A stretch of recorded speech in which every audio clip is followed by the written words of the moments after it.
Tetapi dalam kesempatan yang terbatas ini, saya ingin membahas tentang syirik dalam masalah hukum. Utamanya di tengah lemahnya umat Islam di dunia ini. A'udzubillahi minasyaitonirrajim. Wa man lam yahkum bima anzalallah faulaika humul kafirun. Ini syirik dalam hukum. Kafir dalam berhukum. Wa man lam yahkum bima anzalallah, dan barang siapa yang tidak berhukum dengan hukum Allah, faulaika humul kafirun. Mereka adalah orang-orang yang ingkar kepada Allah.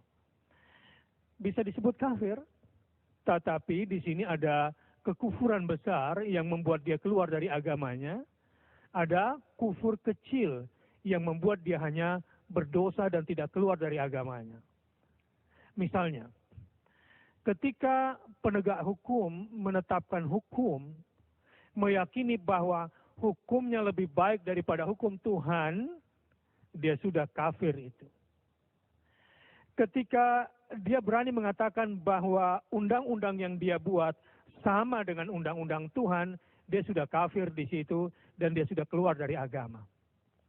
Tapi kalau seorang hakim atau lembaga legislatif memutuskan satu hukum, dia sadar bahwa ini bukan hukum Allah dan dia sadar bahwa dia bersalah, tapi dia tidak mampu keluar dari lingkaran setan ini, dia hanya terbebani sesuai dengan maksiatnya. Namun, demokrasi bisa saja menjadi berhala sistem baru. Orang-orang yang mengagungkannya dan mengatakan bahwa tidak ada sistem yang lebih baik, bahkan sistem Allah tidak penting untuk diterapkan ketimbang sistem demokrasi, dia sudah musyrik dan dia sudah kafir. Kalau dia mengatakan bahwa demokrasilah satu-satunya sistem. Saya dalam menghadapi persoalan-persoalan kepartaian misalnya, sering dihadapkan pada satu pertanyaan begini. Ustadz, kalau kita tidak bisa merubah, kalau kita tidak masuk ke dalam sistem, mana mungkin kita bisa merubah sistem? Saya bilang, itu mantra. Mantra syirik seperti ini jangan bacakan ke telinga saya. Karena Allah bisa merubah sistem. Dan Muhammad sallallahu alaihi wasallam merubah sistem dari luar sistem. Dengan kekuatan peradaban akhlak yang dibawanya. Dengan kejujuran dan amanah dalam kepemimpinannya.